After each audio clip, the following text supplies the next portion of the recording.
Assalamu alaykum hormatly dinleyijiler. Men jurnalist Allah Murat Rahimov. Bugün 2022-nji ýylyň 2-nji sentýabry Azad Türkmen kanalymyzyň nowatdaky gepleşigine başlaýar. Görüşüňiz ýaly. Bu gedek biziň kanalymyzda myhman bar. Olam size belli Türkmenistanly biziň aktiv blogerlerimizden biri Murat Rzakow. Murat, hoş geldin gepleşige. Selamun Aleyküm Allah'ın adamı. Sağ olun efire çağırmanız için. Selamun Aleyküm ildeşler. Nesip edenenden istediğimiz ziyalı bir çıkışımız olur bu. Efirimiz bu olur diye Şimdi fikirde. Murat seni şu gepleşige çağırmamın bu sebebi var. Sen iyi derli bir ağırlı problemalar golgak gelýän seyrek blogerlerden biri. Yani Türkmenliň öz içindäki şu oňşuksuzluklar, Türkmenliň öz aň düşünje derejesiniň ösmek meselesindäki kynçylyklar ýaly meseleleri ünsi çekýän. Şu gaty şuň kunem gaty wajyp meseleler bolup dur. Näme üçin? Men olarky gepleşiklerimde özüm hemden tak gelýän şu Türkmenistanyň içindäki şu soňky 30 ýylyň dowam edip gelýän diktator rejimiň döremegine sebäp bolan esasy zatlaryň biri halkyň öz aň düşünjesi. Halk näme ýol berse şolan bolýar. Halk näme ýol berse şo bolýar. Indi halk nädip şonu döretdi? Şu iki tane inni üçüncü diktator rejim häzirinde dörep başlatdy. Kurban Guli Berdimuhammedowyň ogluny Serdaryň gelmegi bilenem. Nädip döretdi? Indi şu mesele bir seredip göreli hem Türkmenistanyň ne daşyndaky opozisiýon hereketiň içinde de şu Türkmenistanyň içindäki ýaly bir alamatlar var. Olum nämeden ibaret? Şu adamlar bir zada aňdyrylsa gaty aňdyrylýarlar. Ölerem öwrenjek bolanoklar. Ne birine halk düşmanıyam ya agent diyem köpçülüge yam körüp bilen anany otyr. Ya bir wada berýämin aýyna men baramda size balgunuňyza batyraryn, cennet ýaldyrmyş gurum, demokratiýa gurup beren näme diýär, güpünen otyrlar, oňa ses berip otyrlar, da dedi otyrlar. Şeýdibem adamlar oýnalýar, hakykatdan manipulasiýa edilenni şu polittehnologlar ýa siýasatçylar adamlar oýnanyny ýankyýan metodlar bilen oýnaýarlar. Ondan şol söz berilýän zatlar aňarsynda bolajak zatlar bar, ol amala aşyryp boljak zatlar. Bu adamlaryň özleri kimler? Näme üçin bular öz arasynda dil tapylyşy bilen oklar? Näme üçin öz arasynda oňuşy bilen oklar? Bu opozisiýa liderleri, aktivistler diýilýän zatlar. Ne soň kunlar tam şu ýitileşdi. Men ol Gürsultan bilen gepleşigimde de aýratynda utadym-da. Bir ananlyp berlenen halk üçin göreşýär diýilýän adamlaryň indi bar ýagy aktivistler olaydy. Indi şol konsullugyň ýanyna baranlar üçin indi konsullugy aklap otyrlar bular. Konsulluk ýenjik gördi biziň aktivistlerimiz ýöne hatiber erten üçin bolýar. Indi şu konsullugyň şu hereketini aklap oturan adamlarym şu aktivist diýilýän ýa opozisiýonlar diýilýän ýa blogerler diýilýän adamlar bolup çykdy. Şunu adam ýene bir giden soraglary döredýär. Bu nireden gelip çykýar? Bu adamlar bilen ýugurdyň içine barylsa, ol wada berilýän demokratik jemgyýet gurulup bilinjekmi? Şul adamlar bilen gurulmalymy? Bular ýurdun daşyny şeýde otyrlar. Ertäň etdiň bilen bar nädir bir parlamentçiň içine dyksaň, deputat edýän etdiň ýa hökümetiň içine dyksaň, bular biri bilen ýöne gyrlyşyp halka ellerem ýetjek diýär adamlara bular. Indi şu medeniýetiň özüniň göz başlary bar da. Senem şu gepleşikliňde ýygy derli diýilen ýaly nyktak geldiň. Ýöne soň kwatlar bir hil gepleşikliňem seyretdiň, oňa näme sebäp boldy? Sen bilişime ýaly sen şu gün kugunun Kipryn Gretsiýa bölegine, Kipryn Gretsiýa bölegi diýmegem Ýewropa bileşigi, ýagny Ýewrosaýuz diýmek, senin hakykatdan Ýewropada oturýarsyň. Ya o taýp barıp köşeşdim bunu birazcık eliň işden sowaşdym, bir halkyň aladasyny inni etmelerlilen bir netije geldiňmi? Bir şo barada birazcık durp geçden hem garaşlaň näme şu soň kolup beren ýagdaýlar hem öz ýagdaýlaryň näme üçin işden sowaşyp berdiň? Soraklarımıza katı şu vakt gerekli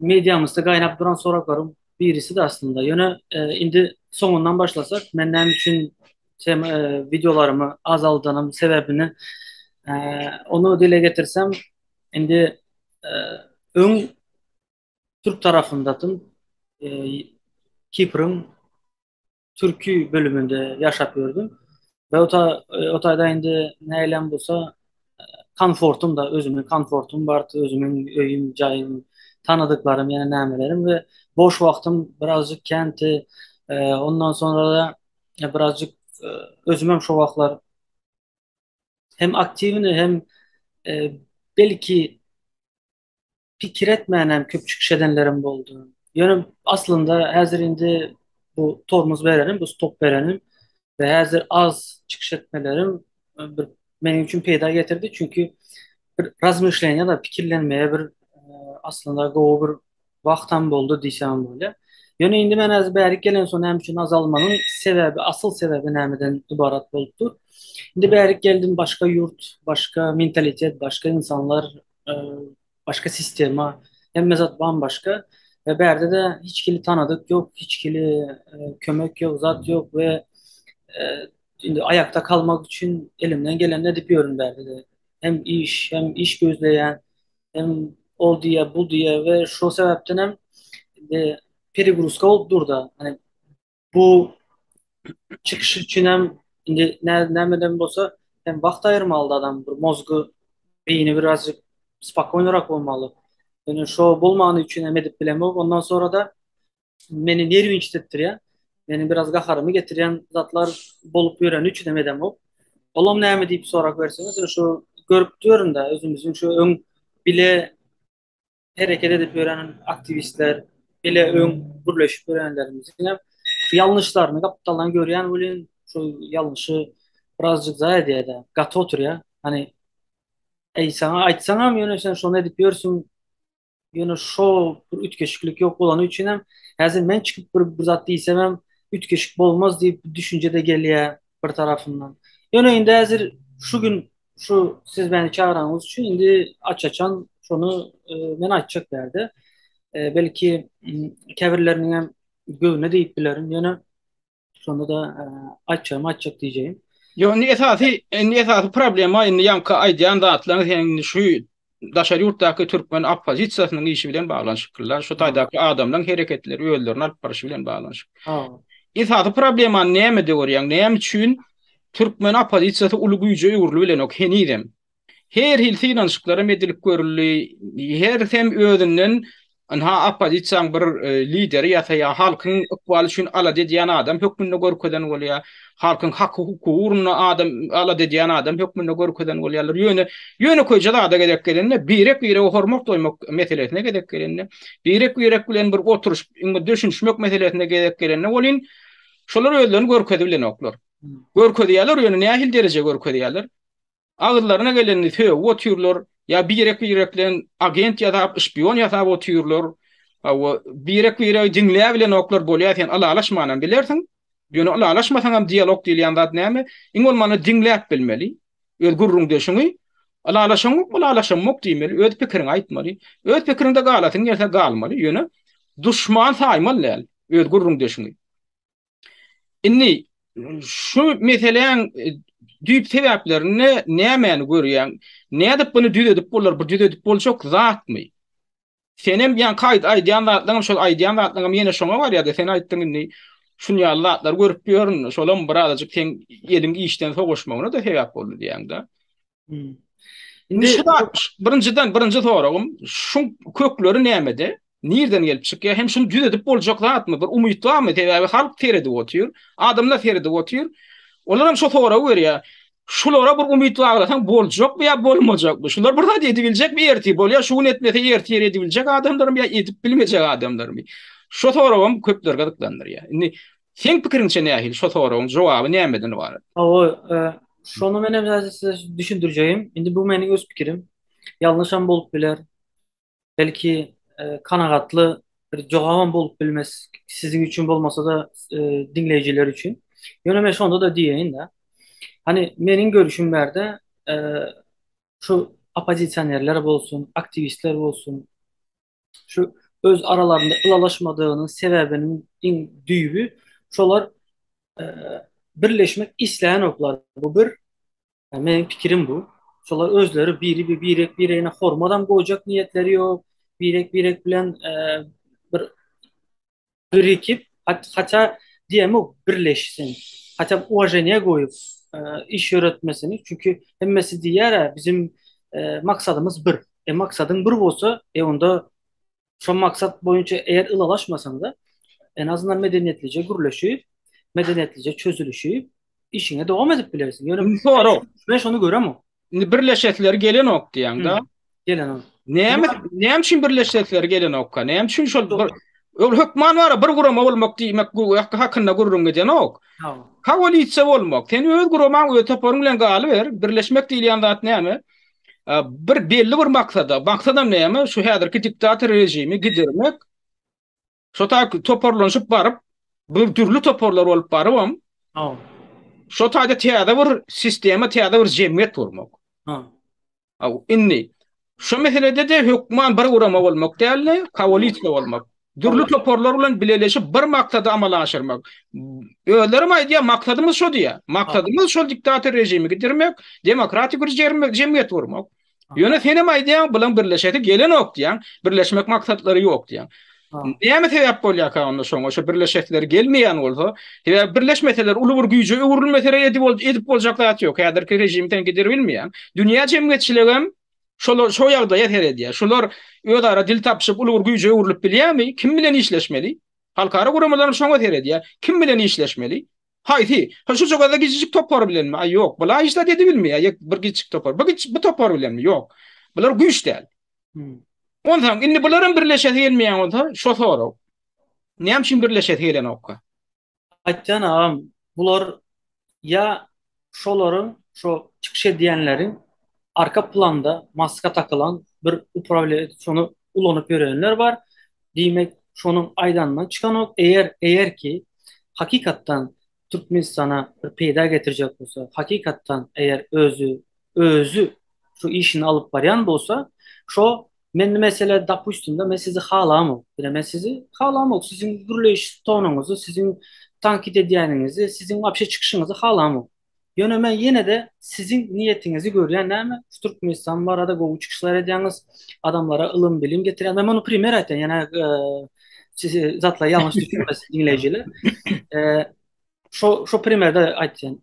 Okey, men sizi halamam. Yöne şonda da näme edýän? Ben siz bilen yine ılalaşmanın yoluna gelýän. Yani ya özüm size jaňa diýip birleşjek bolýan, düşündürecek bolýan şu taýda şunu ýalagam, maslahatlaşan ya da gürleşmese ben bunu yine de efirde ben düşündürüp aydıp bilýän size şunu getirýän mi? Tebe Yöne bizim ahyrky maksadymız birda, o ahyrky maksadymız bir. Onu o diýmek, onda biz näme netije gelýär onda. Ona şol adamdan özüniň ahyrky maksadyn bir däl bolmaly. şunu diýen arkasında bir maskada birisi var ama şu özünün zatlarını, trajektoriýalaryny, şu planlaryny ol muňa gitse bul muňa garşy çıkar ya. Ol beýle getse bu muňa garşy çıkar. Yani diýjek bolýanym buların arkalarında biri var diýip men pikirim var. Yo hemmesiniň arkasynda onýaly bir maskaly güýç bolup bilmedi. Ýa sen diýjek bolýanyň hökümet güýçleri diýjek bolýan. Drondur diýjek. Bilemok. Indi bunu hükümeten bolup bile, может başka bir yerden bolup bile. Çünkü ağamcan şöyle infrastruktur bir zat var da. Yine ne yapıyorum ben Türkmenistan düzenlemesini isteyen mi isteyen. İstemesem ben yine belki bejens bolup gelmezdim. Gelmezdim belki. Ben şu taya gelme sebebim ben şu tayda çıkışlar ettim, zat ettim. Türkiye bilen Türkmenistan arası gowy ve meni alaymasın deyip hani primerimizde boldu o Özbek vatandaşımız var giden Ha, bol o oldu cuma yine cuma Cuma safar Safar dep. Ha, o şon ha, deportasiya edişleri ýaltenem deportasiya edip. o yine Rusya'da Azat Türkmen vardı o Azat Kepka deyip tanılayan o oldu. Şoları görenden son menem etmesinler deyip menem de geldim. Nem için şu tayık geldim.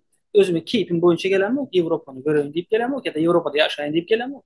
Şu canımıza bir hop gelmesin dedik. Önünü aldık da geldik. Hı. Şimdi ben şu tayık gelenimden sonra ben şu tayda da elimden gelenini çıkışlar bilen zatlar bilen edip diyoruz. Ve ediyesen. Yine şu benim aytýanam hem gaharymı getiren hem gynandıran taraf şu özümüzün opozisiýalarynyň içinde birek gavat yani aslında maksadımız bir bolup ve birek bilen uruşup görememiz gaharymı getirýär ve iň esasy üstünden bastırıp geçýän zat näme?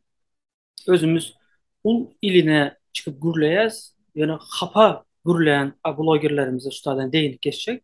Şu hapa gürlemesini ben hem işe özümün çıkışında da deyip geçen ve aňyr tarafta yaşı ulu bulanı ve özünü ben onu okudum, ben bunu bitirdim.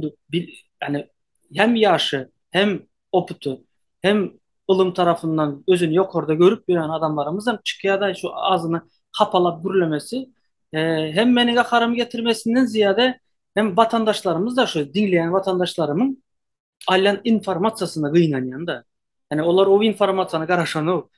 Yani sonyalı bir şılta katışmalar, söğüşmeler.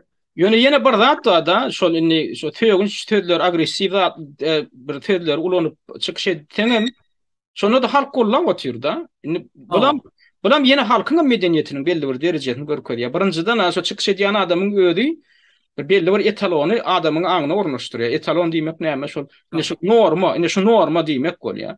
Biz aa, halkyň öňüne çykyp bir zady bersek halkam şonu kabul etse, diýmek şu biz normany berdik, halkam şoň içine sallyk. aa, Ondan inni häzirden şey dilýän bolsa, geljekde ýurdun içine barylsa, biz şu norma bilen barýar.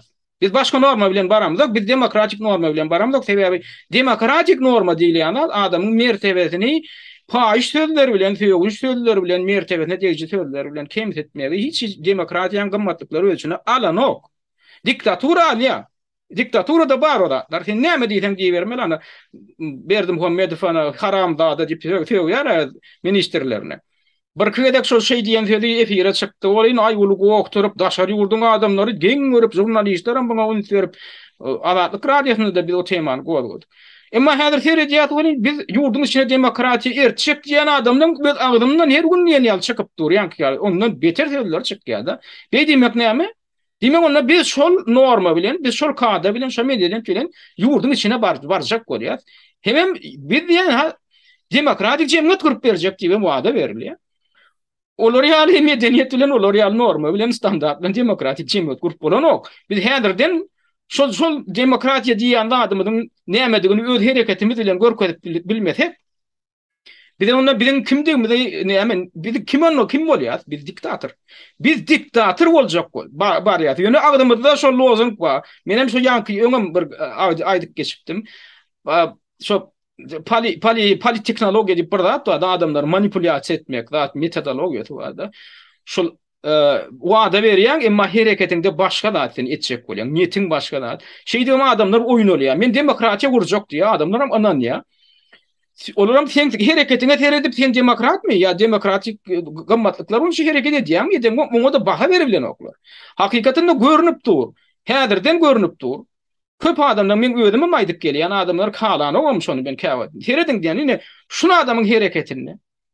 Demokratik adamyň hereketi barmy? Adamlara hormat goýmak, bir sözadatlygy ýa-ki birek düşünşmeklik tendensiýasy bir barmy?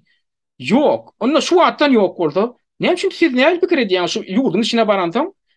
Şu diýen dinden çykýan kimi bu ada berýän zady bolarýdy. Yok, ol bolmajak zat. Şoň üçin ana şoň fermeli. Ol hiç açan on ýal bolanok. Ýa-ki öýde bir hile hereket edýär. Mollan diýä eden netmede diýen net diýilýän zat da ol şol mollan üstünden gülünip deredilen tamsal nakl ol. Şu molla diýilýän zat köpüsi şol ýaly haram zady hereket edýändir. Ýöne şolar ýaly hereket edýärmediň aýdan zadyny etdiýär. Hem molla aýdan zadyny gowlat wada berýär. Gowlat wada berýär.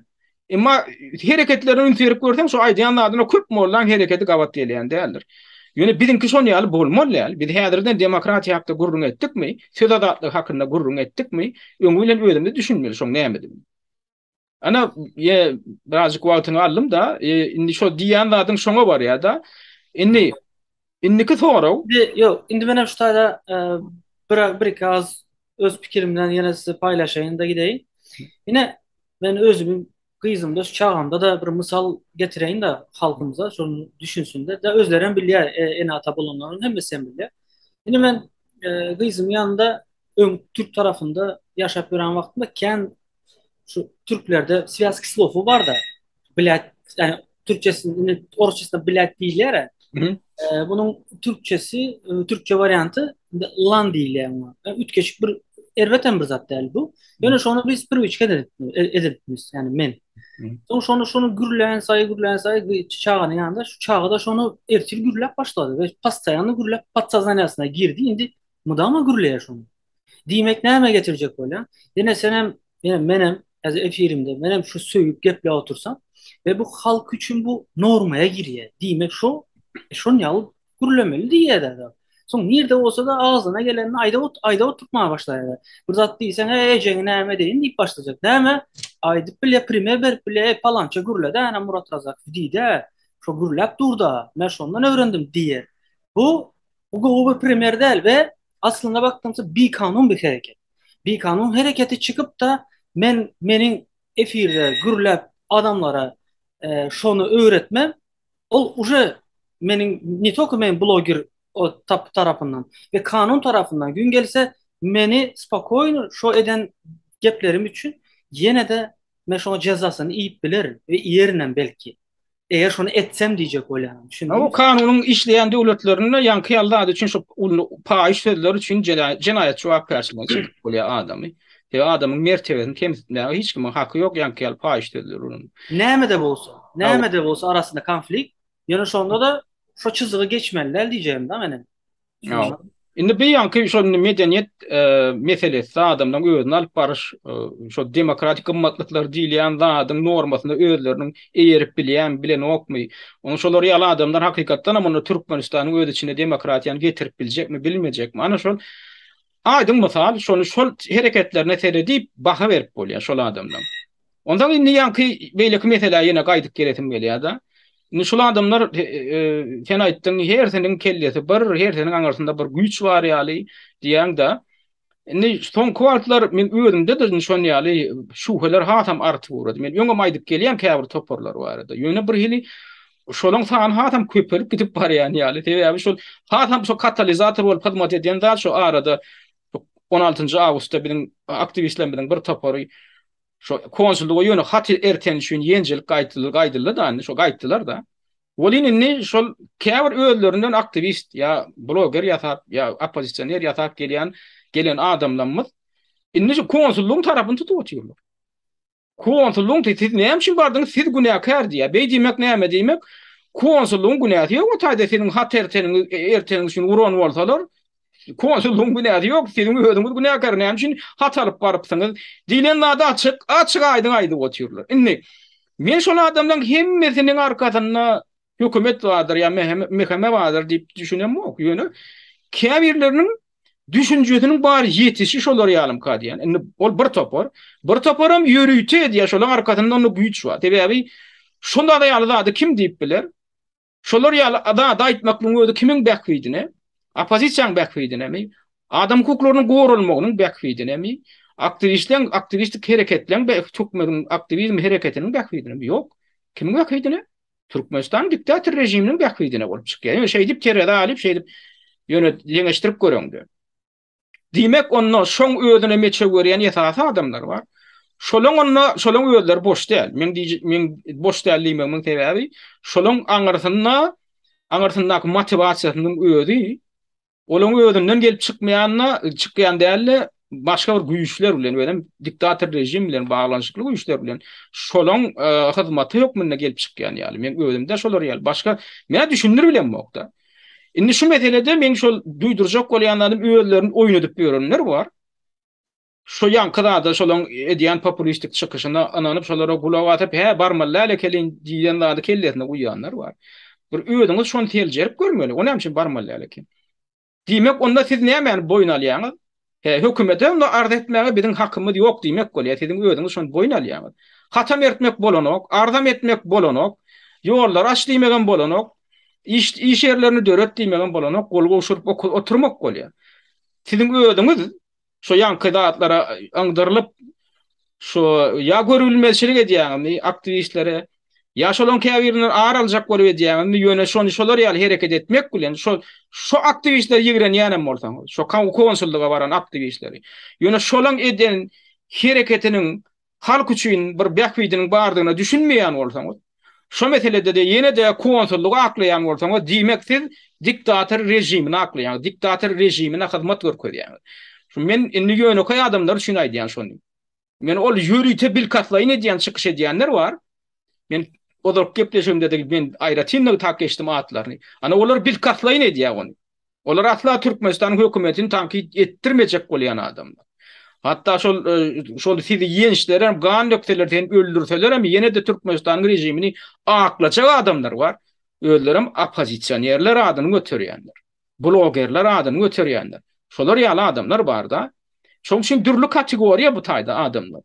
Indi şu ýagdaýda Innan Türkmen halka min gözümni kıvatırım olmanı adından soňky 2 ýyl bäri şu hereketler aktiwleşen soň şuňa gözümni kıwynny umyt bilen seredip oturan adamlar bar. Siz näme dip bilersiňiz? Biz bir zat edip biljekmi halk üçin? Diýen adamlara näme jogap bermelindi? Şulardan umydyňyzy üzdiýmelim. Bularyny birleşip bilen ok. Bular öýdara dil tapşyp bilen ok, daşa ýurtda edip bilen ok, ýurdun içine barsa hasam edip bilmeýär. Häzirki bar bolan durmuşyňyzdan beliňizden gidirýäňiz diýmelim onu. Onu şeyde bolup çykýan, onu boranla şoňa kaýly bolup oturuň diýmek bolýar da onda diktator rejime beýdi tegem onu. Murat sen ýödüň şol şoňa umyt alap oturan adamlara näme maslahat berjek? Onu ay borlaýan bulardan aderek ýok. Aw ýüle golawa asyp oturmaň, bulara umyt edip oturmaň. Şu an şeydi bular öz pokularyny oýnap oturan bolsa ertek gün Türkmenistana barsa häzirki diktatordan hem yaramady bolar. Ýagdaý diýilen netije gelip çykýarmy? Şey diýmelim onu biz halkymyza. Ya başga şerak uğru var, başga şerak ýolu var. Şu mesele şu soru gaty kritiski ýagdaýa geldi. Yani köp adamdan aňyna duşy soru. Onu men ödüm şu soru ýa-da men şu köp adamdan adından galdyryp otyrym. Diýär şu soňky bolan wakalar şu soru gaty uly bir keserdik goýdy, gaty möhüm soru hökmünde. Ya siz beýde oturan bolsaňyz özüňiz hem bir de wada berip oturýarsyňyz ýagdaý düzeldirip özüňizde de onda gerek ýok ýaly. Sizden ýerde aýtaňyz günümiz nähil worka diýen soraw döretdi. Senin şol adamlara nähil umyt berjek, näme maslahat berjek? Ya menem geçen yerim var. Samniyya Türkmencesi näme bolýar? Samni batsa diýen ya. Hani İkirciňlenmek, ha evet, şu menin siz aýtdyňyz. ikirciňlenmek. Menem samni batsa diýen de hani şu Şuhy bildirýän, şuhy o şu konsolosluğa yöne menem hem mıdam aydık geldim. Yöne şolaryň urmasında potansiýal barmy? %100 var. Türkmenistan'ı tanayan, Türkmenistan'ın işçilerini, hükümette işleyen adamlarının näle sen bilen yüzleneceğini bilýän, näme el galdyryp biljek potansiýaly ýaňa aýtdym barmy? 100% 200% bardygyny bilýän ve o taýda üstüne topuldu, şu uruldu. Men 100% bilýän ki hiç kim eline bir zat alıp özünü urup gan edip da meni urdular diýmez. Yani bizim tanayan şu imeni şu Atamurat şu Kaşpirovski lakamlı agam o on ýaly etmeýär. Onun özünü birazcık tutup ýören adam, awtoritetini gorayan bir adamların birisi. Ve o bolonunu men 100% bilýän boldu şo. Ýöne kapitalan şo çıkıp da yok siz näme üçin gittiňiz, yok siz näme üçin etdiňiz diýenlerin olara da berjek jogabym şu ki hani şu aýdan adam özü mudama aýdyk gelýär da ine men çıktım, ine menden soň hemmesi çıktı diye. Okey, gowuzat etdi. Şondan soň menem çıktım, hemmesem çıktı. Ben onu diýem ok. Elbet. Ýöne bir adamın edenini soňundan ýankyş hem semlenýä, hem şüphe bildirip hem izinden hem näme üçin bardyň diýmen ýalňyş. Näme üçin şüphe bildirmek normal. Menem bildirip bilýän. Ýöne näme üçin bardyň diýmen ýalňyş. Näme üçin o diýär ki sen bilip bardyň uruljagyny. Ya uruljagyny kim bilip bar ýa? Hiç men bilip barana uruljagyny. Ýöne näme? Bir hat bermene bar ýa. Ýöne şu haty beren wagtynda üstüne napadeniýa bolýar. Sen hem barsaň, sen hem şu günü görüp bilerdiň. Sen özüňe hem goýup ber. Ýok, barmaly däl ekeniz. Näme üçin barmaly? Bine şu biz halk barman üçin şu derejelere geldik biz. Ortada bir tanış pul jemler, şu ortada şu sütünyorlardan grubu var, sütünyor boldu. Ortadaki şu pul işleyenler var, maşenikler. Olar alıp, olar edip halkı getirmen, üstünden pul işlep Türkmenistan'ın kaznasına hem özcüyüne edenlerin yüzünden şu dereceye geldik. Şu bolmasın deyip şu aktivistler barıptır. Özünün hem arşikayetini edip hem piketini edip gürläp videoda hem izinlenip şonu goşurma varan wagtynda şonu ýaly hadiseler bolupdy. Muğa inanmayan inanmayabilir. yöne çıkıp da näme üçin bardın diýmesi o ýalňyş men pikirimçe. Näme üçin onu beýle diýmesi bilen näme diýe?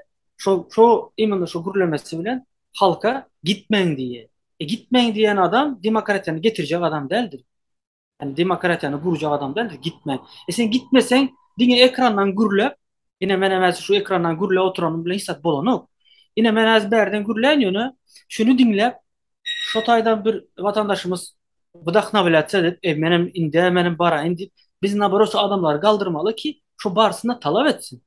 Yani o aňyrdan çykyp bey diýmesi ona barot hereket etjek adamı çökür ya. Ve diýmek näme?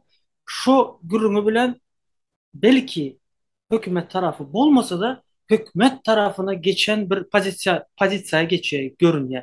Menin gözümde şu görünüyor bilem ok. Belki başkaları yanlış düşünüp bile bunu menin gözümde şu pozisiyaya geldiğini görkezye. Demek ön bu taraf bulanmasa indi eyle ki tarafa geçmiş bolup biler diyen bir fikir öğretiyor da mende. Ondan şu taýda ýine ýanky soragyny jogap bermek onda kyn ýa, saňa da maňa da kyn ýanky. Indi onda biz şey dip öz aramyzda garpyşyp oturýarkak, oňuşy bilemdi ok Türkmenistanyň içine barsagam şular ýaly özümiz alyp barjak bolsak, onda biziň halkyň ýaly hal ýagdaýyna elimiz degmez, diňe özümiz bilen gyrlaşyp ýagdaýy hasam yaramazlaşdyrjagymyz görünüp durýar. Buňa özü näme görkezýär? Şol işi bet etmeliligini görkezýär. Näme üçin? Şol iş dowam etdigiçe kimin kimdigi teljerilýär. Biz häzir nidem bir zada düşünmeli. Başlangıç etapda şu biziň hereketlerimiz, opozisiýa aktivistlik, adam hukuklaryny goramak prosesimiz näçe ýyl dowam etdi edibersin. Ýöne soňky 2 ýylyň dowamynda has aktivleşme bilen kimin kimdigi teljerilip başlandy. Ödemne şolar ýaly wakalar ýüze çykanyna şo hatam teljerilýär. Şoň üçin şo berik adamlara şu opozisiýon hereketi gözdikip oturan halkyň özü häzir teljermek bilen bolmaly. Halkyň özü içinden bolmaly, karar berip başlamaly. Bulardan haýytatyna anaryp bolýan eken. Onu geljekde gaýdyp şol adamy diňlemeliler. Şol adamyň berýän sözüne ananlar ýaly däl. Bu aýdyp oturanda ady diňe diktator rejimiň bäkwidine bolup dur. Ine bu adamlar näýle bolsa bir ady etjek bolýan ýaly. Diýmek sen kime beýil baglamalygyna iňmalmana düşünüp başlaýan. Ine biz häzir şo prosesiň şol etabyna biz ondan aňyryp geçemdi. Biz häzir şol teljermek prosesinde on teljermelen kim halk? Halk teljermeli. Kimin kimdigine baka berip. Hemmetine deň derejede baka berip otursaň onda halkyň öz jogapkärçiligiini ýerine ýetirmeýändigini. Ýagny onda kim näme wada berip bolsa, kim näme diýip otursa, kimin üstüne näýil hapa döküp otursa, ay hemmeten bir zat. Ay buna kabul etmeli ýa näme? Efire çykyp otur. Aralygyny halkada bir zat wada berýär. Bunam kabul etmeli. Onam kabul etmeli, onam kabul etmeli. Onlar on ýalda ýok adamlar. Çykyş edibersin ýöne siziň wezipeňiz. Teljermeli. Indi mundan öýle kime ananmaly, kimi diňlemeli, kimi asla diňlemeliler indi. Ana şol mesele gelip ýa-da şo ýagdaýa geldi. Indi ýene bir zady goýdun sen Murat, ýa-da aýtdyň şey dip barylmasa, bu arz edilmese, bu ýagdaýdan peýdalanyp pul işläp oturan adamlar var. Mesele çözülenok, mesele çözülmese ondan käbir ýa-ki bedenibiz raýatlarymyz özüm türkmenlerimiz köpüsi şol arada peýda görýärler. Ene kiper sen ýaşak gaýdan kiperiň alyp görýär. Şo taýda ana pul işläp oturan adamlar we ýa-ki pasportlarynyň möhletini uzatmakda konsullugyň ilçehanaň etmeli işini plan molla diýip kim şola ulanyň ady? Öde mollaçylyk edýän eken. Erkin molla. Erkin molla diýip öde mollaçylyk edýär bir ýaş oglan. Şol oglan pul alyp şo taýdaky illeşlenmeden pasportlaryny şolaň konsulluğa ýa ilçehana ertip berip öz peýdaçylygyny görüp halka hyzmat edýärmiş. Indi şolar ýaly adamlar halka hyzmat etdiginde şol iş konsullugyň işi. Ol erkin molla diýilýän adam konsullugyň işgärimi ýok. İlçehanaň işgärimi ýok. Onda nerden çykdy? Aşo mümkinçilikden peýdalanyp halkyň kynçylygynyň peýdalanyp şolardan bir pul jawat etmeli. Ödem ada pulum däl gadyklanyp gördüm boly. $200 şeňde, $150 başlap $250 şeňde her pasportda möhletinde doldy, onun üçin pul alýar. Oňam belli bir bölegi epesli bölegi şoň kiýetine gitdi. Indi şol bir kanun iş. Onam arada biri şu taýda baha diýdim näme Kiprde ýaşap ýörenin biri bir halka bir hyzmat edip beren adam hökmünde görkezýär. Onam getirip durar, onam video alýar, näme diýär, halkymyza hyzmat ditirip ber, buňa gaýta sag bolsun aýtmaly. Ýok. Nirden döreýär şolar ýaly ýankyýaly kezzaplyk. Şolar ýaly ara durur, peýdakeşler. Halkyň öz hukugyny bilmeýänliginden döreýär. Halk hukugyny bilende näme etmeli? Konsulluğa batyş görkezmeli, diýmeli. Sen öz wekiliň getirdi şu taýda otur. Sen pul aljakmy? Resmi ýagdaýda pul al. Maňa da kiptan sever. Maňa öz şeýek petegine ber. Şunça pul alny, şolam döwletiň gaznasyna gidýär diýdi. Al şonu. Sabutnamasyndan maňa tasdiklamasyndan ber. Näçe pul alýanyňam ben bileli. Näme şin alýan? Şonça pul durýarmy şo halda? Ya da poçtan üstülen gurna. Ine şular ýaly işlerine bir ilçihana açylýar, bir giden ýurtlar üçin. Ine şu Ýewropada da käbir hemme ýurtlarda ilçihanasy ýok. Bir ýurtda ilçihana otyr, ýöne şol bir giden beýleki goňşy ýurtlardaky öz raýatlaryny da işine de jogap berýär. Ine ol işle şol işe jogap berýän ýanky ilçihana konsulluklar hükman raýatlar gelmeli ýa-ni hemme her bir mesele boýunça. Ýok. Hükman raýatlary hemme raýatlar ýöne baryp otursa ol bir konsulluk ýetişene o onda näme diýär, näde diýip çöýdýär ýankyýal meseleler. Poçtan üstü bilen. Poçtan üstü bilenem zakaznoy hat diýip bir ýürüýçe bir görnüşi bar. Sen şonu registrasiýa etdirýän, şu dokument salynmy? Şoň birazrak pul köpürek pul töleýän poçta şo hyzmat üçin şu dokumentiň ýitmezligi üçin jogap berýär. Onuň şo hat nirden nir göçýän bolsa internetde de izarlap oturup bolýar. Hatyny ýetem şo poçtaň saýtyna girip şol nomer bilen registrasiýa edilen hatyny ýederlap oturup bilýär, barlap bilýär. Şonam ýola goýup bilýär konsulluk ýa-da ilçihana. Ene Kipr'däki Türkmenistan raýatlary üçin goýup bilýär. Ene hem şiniden ok. Teýe onu ýola goýsa onu öz kiselerine gelýän ýa-ki para görnüşinde gelýän pullar ketilýär. Şoň şin näme etmeli? Erkin molla diýilen ýaly bir kezzap tapmaly şolar ýaly bir peýdakeş tapmaly, işletmeli. Oňa öz pajagasyny bermeli, köp böleginem konsulluğun ilçihananyň işgärleri özüne almaly. O halka hyzmatmy? Ýok. Halka hakyky hyzmat, hatçan ilçihana bilen konsulluk özü ýankyýal bu borjyny ýerine ýetirip başlar, özü alad edip özü ýol tapsyn. O näde edýär? Oň öz işi. Konsulluk bilen ilçihana. Ýöne şo taýda Türkmenistan, şo taýda raýatlar barmy? Bar. Onu Türkmenistanyň şo taýdaky raýatlarynyň aladasyny etmelimi sen? O etmeli dara kim? Türkmenistanyň konsulluklary bilen ilçihanalary Türkiýedäki. Ana şoň üçin basyş görkezmeli. Basyş görkezmek üçin näme etmeli? Ýanky aktivistler barşýaly barmaly. Hat ýazmaly. Gerek bolsa protest miting geçirmeli, şo taýda demonstrasiýa geçirmeli. Şo taýda iraatymyň aladasyny etdirmeli. Kipr'däkileňe aladasyny etdirmeli. Biziň türkmen raýatlaryň. Ýok, bular näme diýär? Bu aktivist ýanyň ýok diýär, şo arada dururlar, pul ber diýär. Şolar işini bitirer diýär. Beýdimek näme? Para horluk etdirmek. Gelin para horluk etdireliň şolar ýaly maşenlikler, şolar ýaly peýdakeşler hanyny köpeldeliň diýmek bolýar. İlçihanam konsulluğum şu para horlugyny ýene de bidem ýol bereliň, şonu gollalyň diýmek bolýar.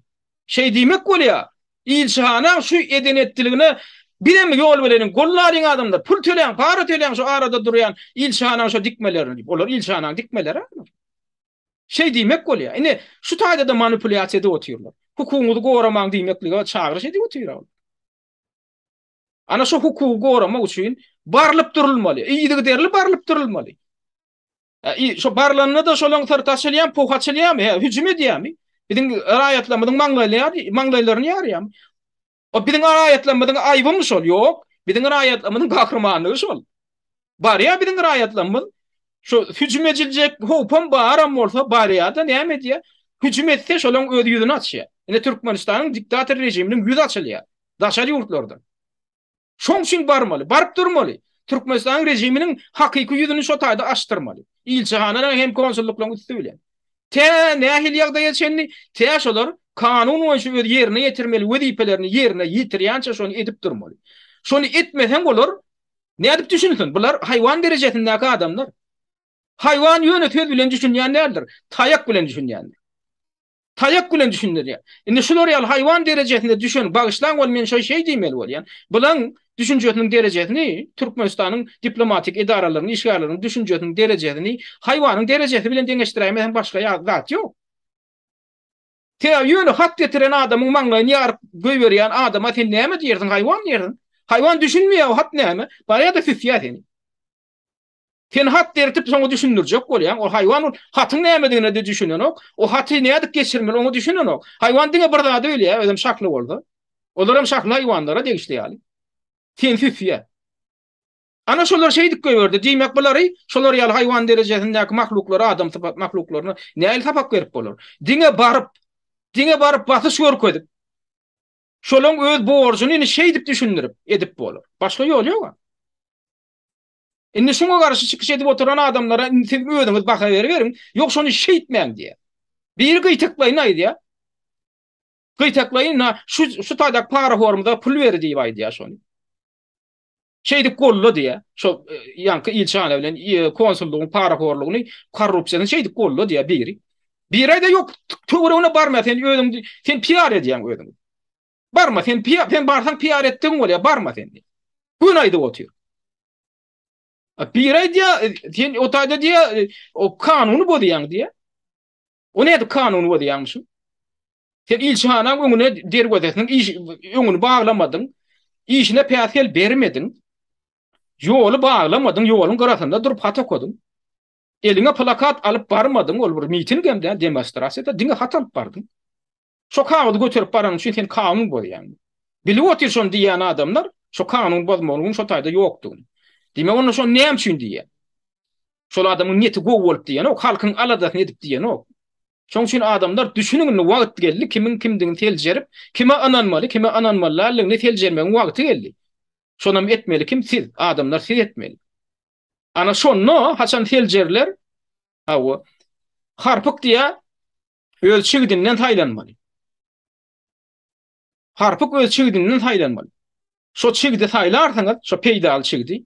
Ana şo çigitler hem size hakykatdan hem peýda edip bilerler. Şonam taýlanmaly siz. Ýöne şo harpyklary indi gaýdyp ünferme. Mene şey diýesim gelýär. Bu taýda bir çağırış etmek men halam ýok adatça bir planlad etmeýär. Ýöne şu meselede bir şo şey dip düşündirýän adamdan köpüsine ýenim agdyny açyp ankarly oturanlar bardy. Ýa.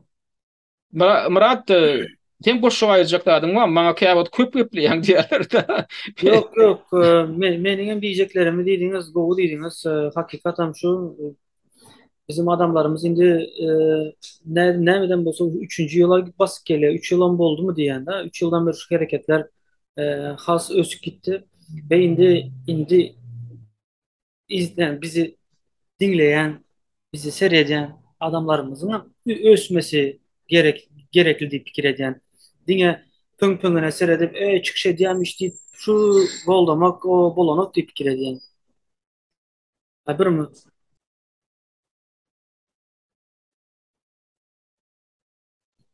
Bağışlan.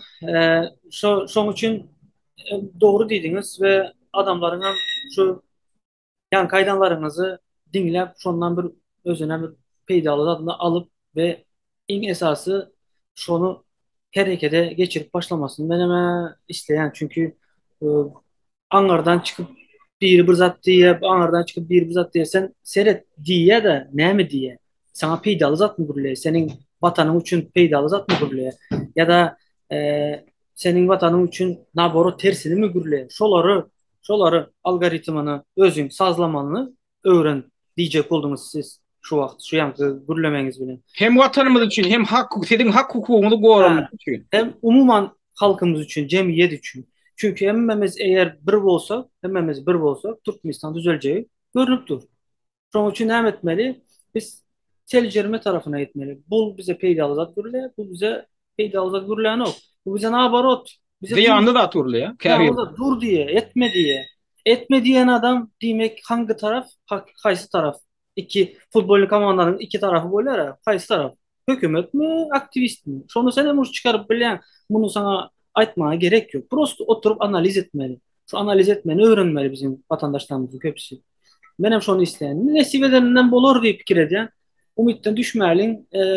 Yıl geçtikçe hareket ösüp var ya. Beni şu zattaki aeroporttaki adamların bu köpülüp baranı var ya o beni aslında bir Ruhlandırdı ya. ruhlandır bir taraftan ben çöküntüm. Yani ey dedim tolk yok deyiptim. Şonu görüp var ama yine de ruhlandım. Ben dedim ha yok yok.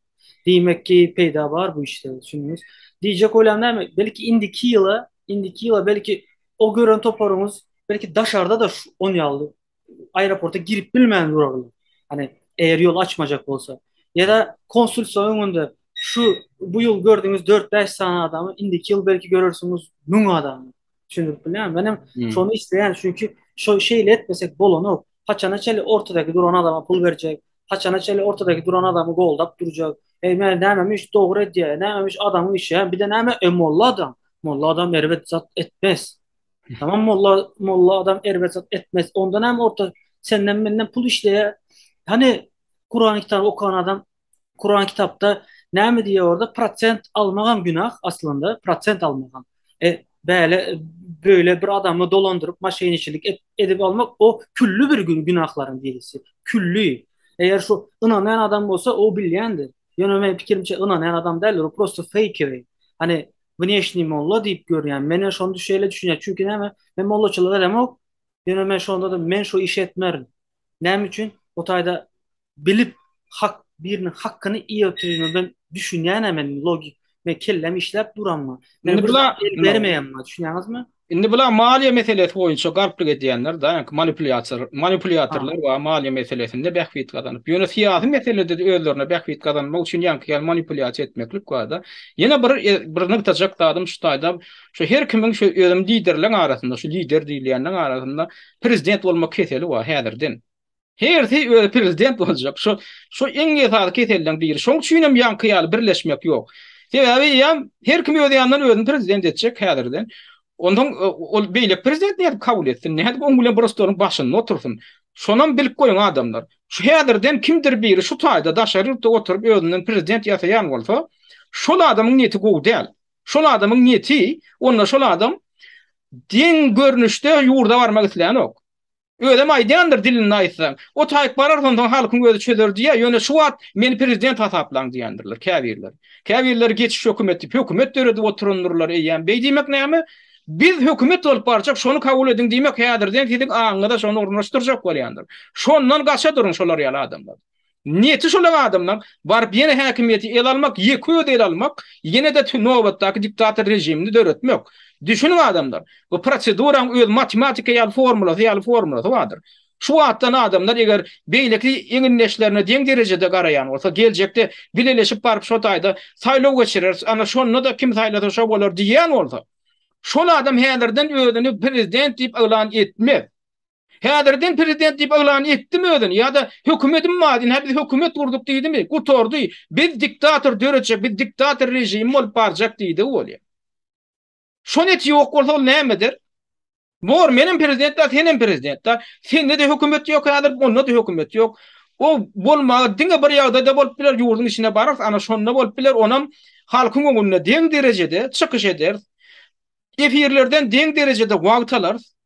Deň derejede biziň hemmämize islenlik soragyny berer, islenlik jurnalist. Şol sany Allah'ım rahim hem ýurdun içine barar da her birimiziň biziň pohumyzy bilýän bolsa pohumyza başlan. İslenlik soragyny bersin, şoňa da şertler ödülmeli, ö dilleri bilen aýtmalysan. Diňe Allah'ım rahim der, kim sora berjek bolsa, Türkmenistanyň odalyk raýaty bolup, gaýdyp ýurda barmak isleýän bolsa barmaly. Şolaram sora bermeli. Şondan soň halkyň öňünde çykyp bäsleşip, halkyň gollugyny gazanyp bilsek gazansyn. Şondan soň ýa poh açylyp, halkyň anamyndan düşýärmi? Düşsün. Ýöne beýdip häzir meni prezident men tankid edýän adamlarla men oturjak däl. Näme üçin olar agent? Näme üçin agent? Men tankid etýär. Onda ýa diktator. Şonu ýem edip oturýarlar adamlar. Düşünün. Şu manipulasiýa kimiň manipulasiýasy? Diktator boljak adamyň manipulasiýasy şu zatlar. Ýöne köý formulasy şol. Şoňa düşünmeseňiz onda diýmek siz adat jemgyýete, adat durmuşa, demokratik sistema onda siz münasip däl bolýaňyz bolýar. Halkyň özi siz adamlar. Siz onda münasip däl. Şolar ýaly manipulatorlara öňüňizde aladyp oturanlar. Şey dip dörttä, niýady fe döwründe näme diýdi? Men şo döwrüň adamdy, men ondan öňkü döwrüň adamdy. Kritik edip başladyk bolýan, menem gazetde işläp berýän odara, ýa gazetinde. Adamlar bu wagtda biz ýaňy aýaklanyp başladyk. Bu wagt dawa jenjelerek gel, tankit ederek gel, ýa birazjyk maý berin, ondan men tankide de ýol bererim. Adat metduada da ýol bererim, gün aýdy ýaşaýdy. Ona adamlar gollap otýar. Ha o diye birazcık bir de fırsat verekin tek ayaklanma bu için birazcık iktisat taydan bir medeniyet taydan hemme taraflardan ötüp ondan söz adatlı ondan olaytın diyen. O onu bolonu on yali. Söz adatlığı ilkinci nöbette kontrolü ediyen kontrolör. İlkinci nöbette niyadif mi kim boldun? Ayağını her gıyışık batıp başlayamı. Şu adat medyaya şonu tankitlap yerine getiriyor. Şonu yola salıyor. Fehel sırtını bir bulacak bolýarmy? Adat media dip ya sırtına da yola getiriyor. Ondan ol hiç galplyk edip bilen o. Häzir biz yola düşür ondan adat media bolmalylygy gutordy diýdik şo. Ol adam ondan adatlygy adat media yol berermi? Birinji günden başlamaly şo. Ana adat media hem şunu o dördüncü hakimiyet diýilýär. Hakimiyet ol kontrolly edip bilýär. Suutdan beter, prokuraturadan beter edip bilýär şonu. Adam entek cinayetçilik etmeye yola salyp bilýär. Şonam halk goramaly adat mediany ilkinji nowatda şert edip koymaly. Şu adat pikirlerini aýdylýan adamlar gelmeli ýurdun içine şonam halk edil ýöne janyny goran ýaly goramaly. Adat mediany. Öňü bilen şonu gorap saklamaly birinji günden beýle. Hatda häzirden başlap. Häzirden başlap tankitden gorkýarmy diýmek şon gorkar ýaly pohu wadyr. Bolmasa näme şu gaçwaýdan berlerini. Gel oturarany bile açyk gürleşelliýden indi gelip bilýän. Öňkü gelip berenler gelip bilýän. Näme üçin? Ta bir kılanda bir kemçiligini tankit etdim bolýar. Şonu ýüzüne wataryn edip gorkup berler. Ona şol adam adat mediany gorajak adam. Ýani şu wagtdan gorkup beren bolsa. Öde diýen hereketine özi jogap berip bilmeýän bolsa. Kim ýokýan bolsa şoň ýanynda bar oturýan. Töwetdeşlik geçirene de kim ýoksa şoň ýanynda bar ýani. A niýe adam eden hereketdäm şo? Ya berdim Muhammedowyň edýän zatdäm şo. Kim ýoksa şoň bilen otur orada. Şoňa ýol berer de. Şonam media getirer. Şonam gazetde işleder, jurnalda işleder. Emma hani tankitlejek bolup gör getirmeýär. Şol medeniyet ýerlerden başlap oturýar. Şular gaty kompleksleýin atlar adamlar. Şol gerek ýerine sizem goramaly, şo adat sözü goramaly. Adat sözüni öz pikirini aýdan şunu ondan agent ýasaýan bolsa diýmek dur diýip ýakatyndan tutmaly. Näme üçin sen tankitleýän adam agent bolar? Ona peýdaly zat gürlemeýär da şoň üçin o häzirden şu wagtdan üstüne tozun ýagdyrjak bolanokda düşünýäňizmi? Şu wagtdan Türkmenistana barsan sen näme etjek? Sen Berdi Muhammed ýa-da Serdardan üç geçip uzadyň dur bolmajagy. Näme etjek? Gümedin ýok edin diýjeksin. Şo? Şo görünüp durda. Eğer sen häzir ýurdun daşynda ılalaşyp bilmejek bolsan, ýurdun daşynda gel gürleşeli diýen wagtynda ýok sen agent diýip bar aýdyp biljek argumentin şo boljak bolsa, senden näme bir prezident bolup biler. Sen eğer häzirden eğer ki hani özüň arkan arasaja bolsa, özüňe de ynanýan bolsa, ýene sana teklif geldi menden Allah Murad agadan ýa-da ondan bundan. Sen gorkma da çağır primo efir et ve soraklaryna jogap ber. Ana şonda sana sila hormaty da artar adamların ve şonda sen özüňe häzirde özüňe kawычках ynamly bolup ýören o maskany çıkarırsın da realne son adam bolursun. Yani şonu eden oklar. Näme üçin eden oklar? Çünkü şu verecek argumente uşu abratda cevabı yok. Çünkü bizim yani menem sizem tankitlan vaktimizde biz diyez ve arkasında duruyaz. Çağırsa da barıp biliyez. Yani o çağrılsa gelen o ve ben baracak olsam da telefona da cevap veren o. Demek näme berdi? Demek korku onda var. Bağışlan öyle götünün boku onda var mende değil. Şimdi bildin mi? Şo da onu mesele oldu. bolýar şo prezident bolmasyn geljekde deputat boljakdyr. Şolaň ýanyna adamlar şo ýaly öldürän alyp barýan adam. A deputat bolmak diýmek näme diýmek? Sen parlamente girýän. Bir giden toparlan wekiller o parlamente girýän. Parlamente sen bir-birini tankitleýän. Bir giden partiýalar parlamente var ýani demokratik ýurtlarda köp partiýalyk sistema diýmek näme? Bir giden partiýaň wekiller bir ýere güýşýärler, taýlanýarlar halkyň tesini alýarlar da bir ýere baryp soňam halkyň gowany çözýärler, kanun kabul edýärler, halkyň meselesini çözýärler. Şo taýda biri-birini tankit edýärler. Näme üçin tankit edýärler? Geljek taýlawalarda köpräk tes almak üçin. Sen kemçiligin var garşydaş partiýanyň. Şoň hemme kemçiliklerini açyp görkezmäge ýagdaý bar. Telewizion ýangyňda, parlamentiň içinde, halkyň öňünde çykyş edip. Bulan orada häzirden eger şolar ýaly debata, şolar ýaly diskussiýa taýýar däl orada geljekde, onda bular näme etjek? Onda bular parlamentin diňe ödellerini alyp hiç kimi ertjek däl. Eger tankitden gorkýan bolsalar. Eger sen tankitden gorkmaýan bolsaň diýmek sen geljekde de onu bir ýere güýşüp, bir ýerde diskussiýa etmäge de taýýardyň görkezýän. Şoňa da ana diňe ol prezident boljak adamyň ýagdaýyny görkezdenok. Hatda deputat bolup ine parlamentde oturjak diýen adamdan näme derejede şolar açyk diskussiýa taýýar. Näme derejede kritikany diňlemäge taýýar. Özüni goramaga taýýar. Özü üçin öz beren aýdýanlar üçin ýerinde durmaga taýýar. Açyk tora berilende jurnalistler gelip gelin oturalım diýende näme derejede şo baryp bilýär, oturup bilýär. Ya ay bizde jurnalist yok diýip bir bakana tapyp ay gelecekde men barar jurnalist bolsa diýjek mi? Şo şey diýmek ýalan sözle dogan sizi oýnaýar şo. Bolýa sen jurnalist hataplama Allah'ım rahim ya Murat Rızak. Ýöne şoň açyk tora bermegine mümkinçilik ber. Jurnalist diýme. Aýten bir blogerdi. Aýten bir ýöne aýkmandy. Ýöne şoň tora bereti gelýär. Sen bilen oturup gürleşýär gelýär. Anam şu korkýar. Näme şu korkýar? Otur, oňa da senem tora ber. Özüňem tora ber. Ýöne oňam tora diňledi, oňa da jogap ber. Ana şol, ana media şol. Mediaň iň bir başlangyjy.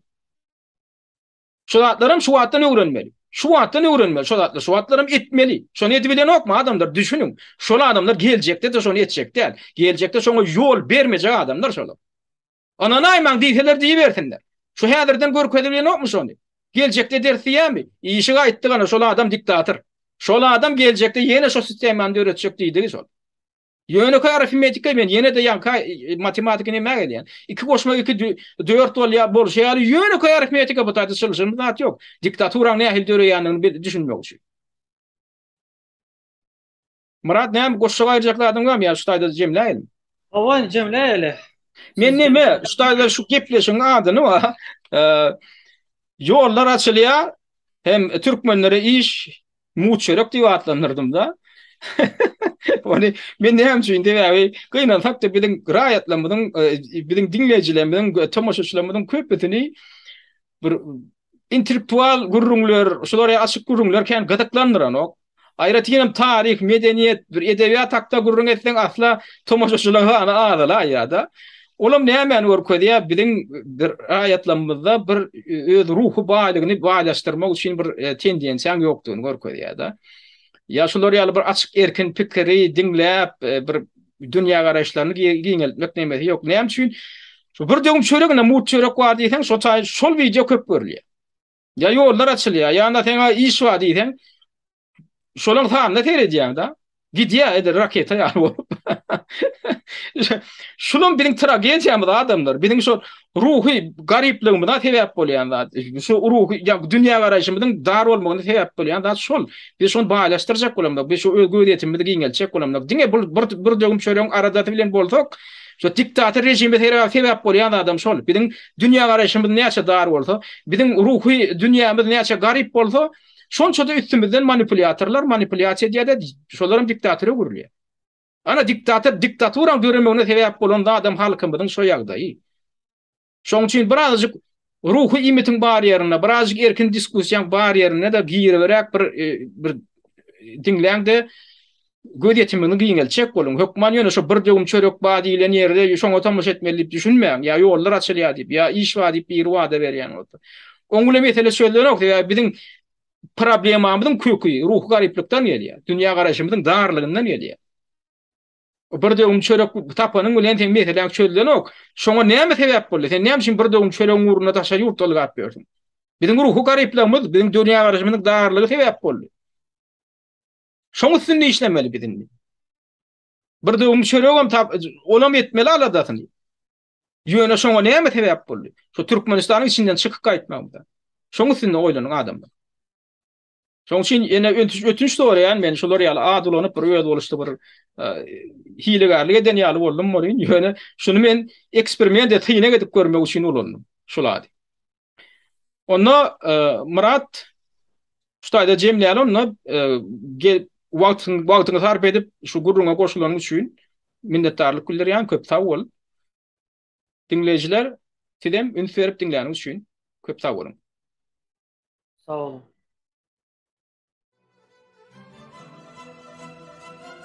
Hormatly watandaşlar, Azat Türkmeniň gepleşiklerini öz tanyş bilişleriniz bilenem paýlaşyň. Türkmeniň Azat Türkmen bolmagy uğrundaky işe sizem ýardym edin.